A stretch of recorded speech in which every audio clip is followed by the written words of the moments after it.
Hello বন্ধুরা, আসসালামু আলাইকুম। সবাইকে আশা করি সবাই অনেক ভালো আছেন। ছাদ বাগানে রাখ মানে হচ্ছে এক অসাধারণ অনুভূতি। ছাদ বাগানে আসলে আখ চাষ করা অনেক সহজ একটি ব্যাপার। আখের চারা রোপণ করে দিয়ে যখন চারার বয়স প্রায় 1 মাস হবে, তখন চারার গোড়া থেকে এইরকম পাতাগুলা ছিলে নিতে হবে। পাতার ছিলে নিলে কি হবে, আখ পাড়তে অনেক সহজ হবে। তো এখানে যেই পাতাগুলা শুকাই গেছে, এগুলো অবশ্যই ছিলে ফেলতে হবে। এই দেখেন, অনেক পাতা কিন্তু এখানে শুকায় যাচ্ছে। এগুলা যদি ছিলে ফেলেন তাহলে আখ তাড়াতাড়ি বড় হবে। আর রোপণ করার পর 2 থেকে 3 মাস পর সার দিতে হবে। এটা হতে পারে রাসায়নিক সার, হতে পারে জৈব সার। সার দিলে আখের মধ্যে সার দিলে আখ অনেক বৃদ্ধি হয় তাড়াতাড়ি। তো দেখছেন, বর্ষাকালে আখের লুকটাই অসাধারণ, অনেক সুন্দর লাগতেছে, মাশাআল্লাহ, একদম সতেজ হয়ে গেছে। তো ওইখানে যে পাতাগুলো শুকাই গেছে, এগুলো অবশ্যই নিয়ে ফেলতে হবে। পরিষ্কার পরিচ্ছন্ন রাখলে, আগাছা পরিষ্কার করলে আখ অত্যন্ত দ্রুত হারে বাড়ে। এরকম পরিষ্কার করে ফেলতে হবে। কয়েকটি আমি পরিষ্কার করছি। গোড়ার মধ্যে অবশ্যই জৈব সার দিতে হবে মাঝে মাঝে। যখন পানি শুকায় যাবে, মাটি শুকায় যাবে, তখন অবশ্যই পানি দিতে হবে। আর বর্ষাকালে একটা সুবিধা হচ্ছে, পানি তেমন একটা দিতে হয় না।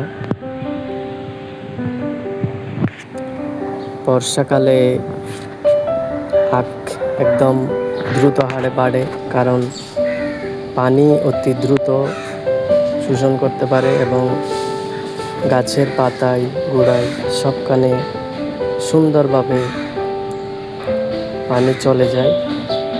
সেজন্য আখের লুকটাও অসাধারণ লাগে। আমি অন্য কিছু দেখাবো না, আজকে শুধু আখ নিয়ে কথা বলবো। এরকম একটা ক্যারেটে মাত্র 3 থেকে 4টা চারা রোপণ করে দিলে এর থেকে প্রায় 10-12টা চারা হয়ে যায়। একবার রোপণ করলে পরবর্তী বছর আর রোপণ করতে হয় না। আখের গুঁড়া যদি এরকম করে কেটে নেন, তারপর ওইখান থেকে আরো আখের চারা বের হবে। ভিতরে মুড়ি রয়েছে, আখের মুড়ি যেগুলাকে বলে। তো এটা হচ্ছে একটা সুবিধা, পরবর্তী বছর আর তেমন করে নতুন করে রোপণ করতে হয় না। তো আমি একটা আখ আর 4-5টা আখের আগা থেকে এই সবগুলা চারা রোপণ করছিলাম। তো 1টা থেকে 5টা এরকম করতে করতে অনেক হয়ে গেছে, মাশাআল্লাহ। গত বছর প্রায় 40টা মতো আখ হয়েছিল। এর আগের বছর হয়েছিল প্রায় 25টা মতো। এবছর ইনশাল্লাহ আরও অনেক বেশি হবে আশা করি। সঠিক পরিচর্যা করলে আখ তাড়াতাড়ি দ্রুত হারে বৃদ্ধি পায়। তেমন একটা পরিচর্যা করতে হয় না আখের মধ্যে। এটি একটি অত্যন্ত শক্তিশালী একটি চারা, একটি গাছ,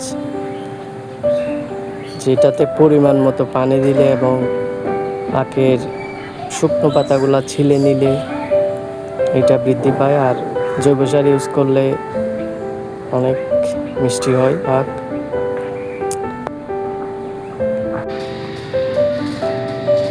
আখ আপনি যেই পাত্রে অথবা যেই বালতিতে অথবা যেই টবে রোপণ করবেন, এটার মধ্যে অবশ্যই ড্রেনেজ ব্যবস্থা থাকতে হবে। টবের মধ্যে এরকম ছিদ্র করে দিতে হবে, করে নিচে দেখেন বালতির মধ্যে এরকম ছিদ্র। দেখুন, যদি ছিদ্র না থাকে তাহলে পানি জমে একদম গোড়া পচে যাওয়ার সম্ভাবনা থাকে। ক্যারেটের মধ্যেও পানি নিষ্কাশনের, পানি আউটলেটের ব্যবস্থা থাকতে হবে। প্রত্যেকটার মধ্যে এরকম করে আমি ছিদ্র করছি, এটা অবশ্যই খেয়াল রাখবেন। এরকম ব্যবস্থা থাকলে পানি দ্রুত বের হয়ে যাবে, নাহলে গাছ মরে যেতে পারে, শিকড় পচে। শুধু আখ না, যে কোনো সবজি, যে কোনো ফলের গাছের মধ্যে, যে কোনো ফুলের গাছের মধ্যে ড্রেনেজের ব্যবস্থা রাখতে হবে।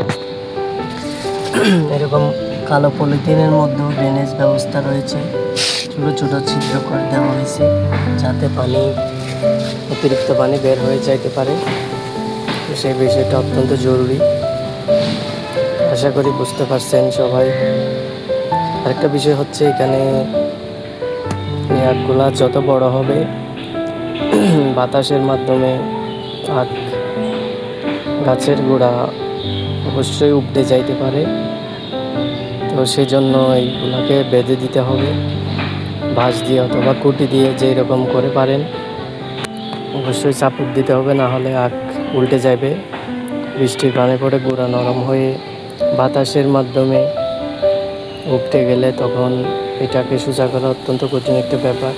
তো সেই জন্য এগুলাকে বেঁধে দিতে হবে রশি দিয়ে, বাঁশ দিয়ে, বাঁশের ফালি দিয়ে।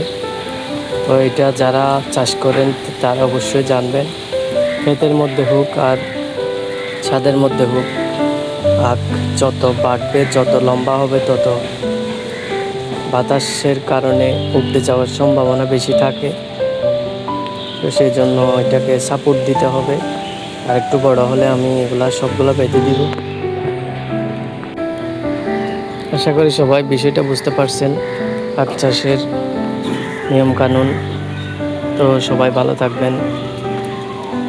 সবাইকে ধন্যবাদ জানিয়ে আমি আজকের মতো এখানে শেষ করছি। আল্লাহ হাফেজ।